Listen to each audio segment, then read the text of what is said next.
A town sitting near the Pakovsk logistics corridor is being torn apart so badly that recent drone footage shows entire streets in Mirnabrad almost impossible to recognize.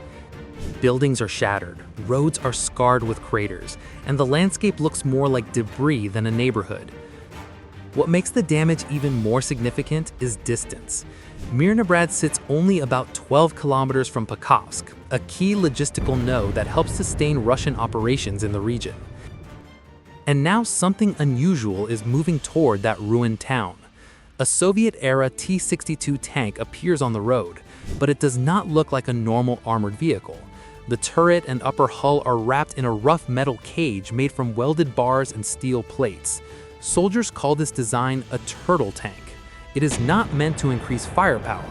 Instead, it exists for one reason: survival in an environment filled with FPV-attacked drones. Because on this battlefield, the greatest threat to a tank is no longer another tank. The real danger is invisible. It is the war over signals. GPS can suddenly fail, video feeds can break into static, control links can disappear without warning.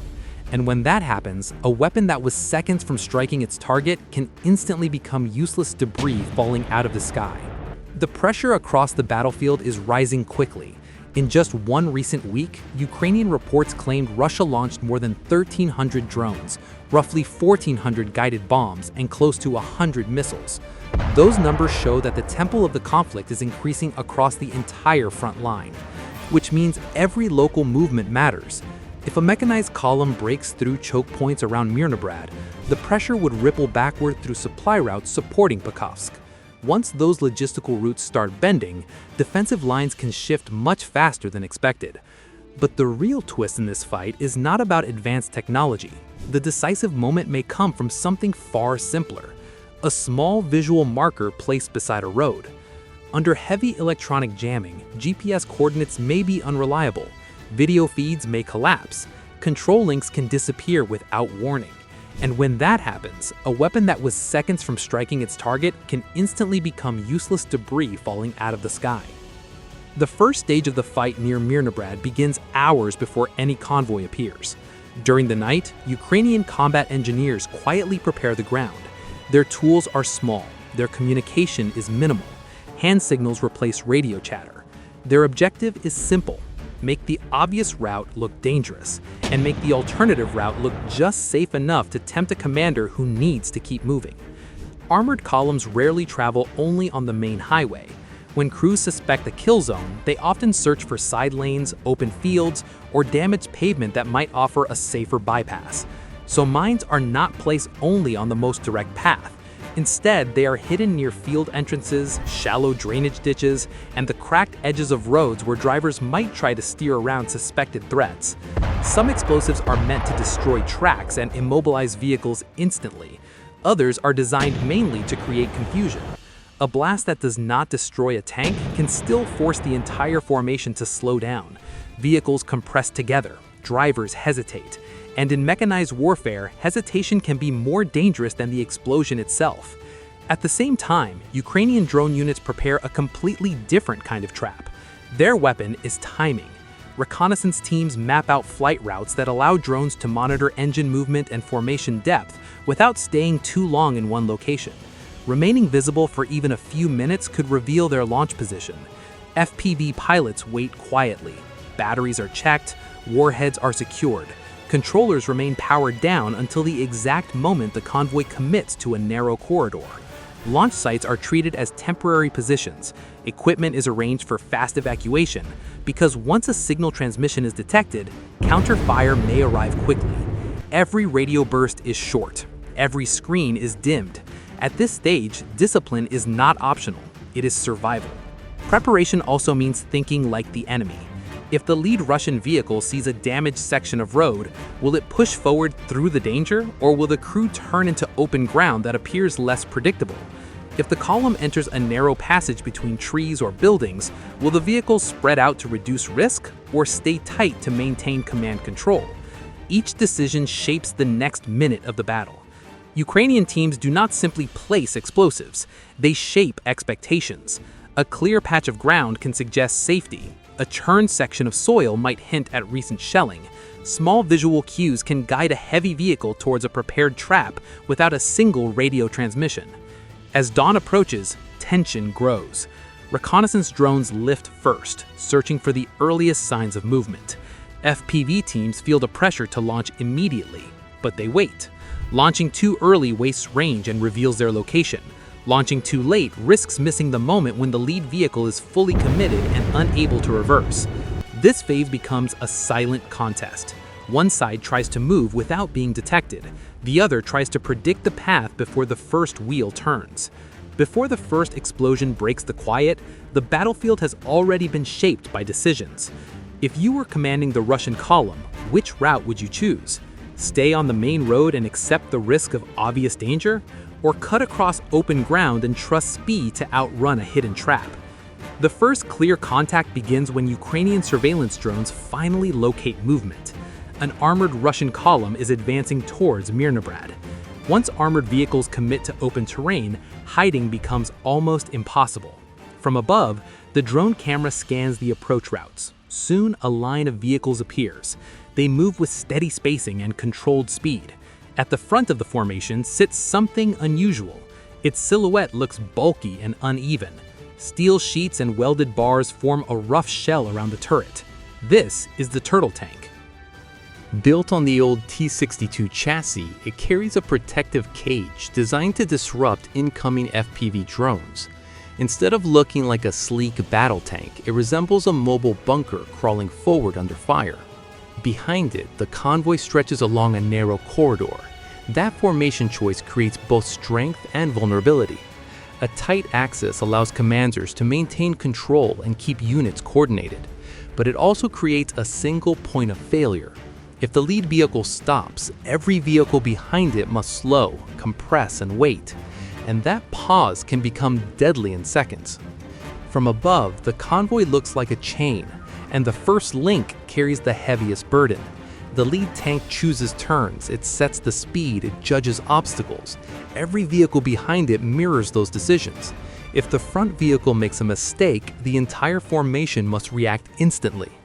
Ukrainian operators understand this principle well. They do not need to destroy every vehicle, they only need to break the first link. The turtle tank itself reveals a compromise Russian crews have accepted. The welded cage changes the angle at which drones strike. It can trigger a shaped charge before it reaches the tank's main armor. That extra layer might reduce penetration and give the crew a chance to keep moving. And that is the goal. Survive the first wave long enough to reach buildings or defensive positions where cover becomes possible. But this protection comes at a cost. The cage limits visibility, observation ports become restricted, turret movement can be partially blocked by the metal structure meant to protect it. The tank becomes a blunt instrument. It can push forward and absorb punishment, but responding quickly to threats from the side or rear becomes far more difficult. This is not a vehicle designed for fast maneuver warfare. It is a machine built to cross a dangerous stretch of road. Spacing within the convoy shows caution. Each vehicle maintains distance so that a single explosion does not damage multiple tanks. But this strategy creates another problem. A longer column spends more time inside the danger zone. More time means more opportunities for mines, drones, and small disruptions to cascade into larger failures. The drone feed remains steady. The convoy continues forward. No explosion yet, no strike, only one growing question. When the first disruption happens, will the lead vehicle keep moving? The moment the turtle tank appears clearly on screen, the battle shifts from preparation to confrontation. Now everything depends on whether that armored shell can keep the road open. Then another factor enters the fight. Russian electronic warfare activates, and suddenly the battlefield changes again. On Ukrainian screens, the drone video begins to twitch. Static spreads across the display. The clear image guiding the operators becomes distorted. This is how electronic warfare tries to seize momentum without firing a shot. It does not need to destroy every drone. It only needs to make operators doubt what they see. Jamming attacks timing. FPV pilots rely on a stable feed for a fast attack run and a precise final dive. When the image breaks apart, pilots must slow down to avoid crashing, and every second of hesitation helps the convoy survive. Meanwhile, navigation becomes unreliable. Under heavy interference, GPS signals drift. Coordinates that once seemed precise can now be off by several meters. For a drone targeting a moving vehicle, that error can mean a complete miss. Ukrainian crews switch tactics. Instead of relying on GPS, they begin navigating visually. Transmission bursts become short. Silence fills the gaps. Antennas shift position. Power levels change. Launch sites remain temporary. The goal is not perfect communication. The goal is survival. Then another danger appears.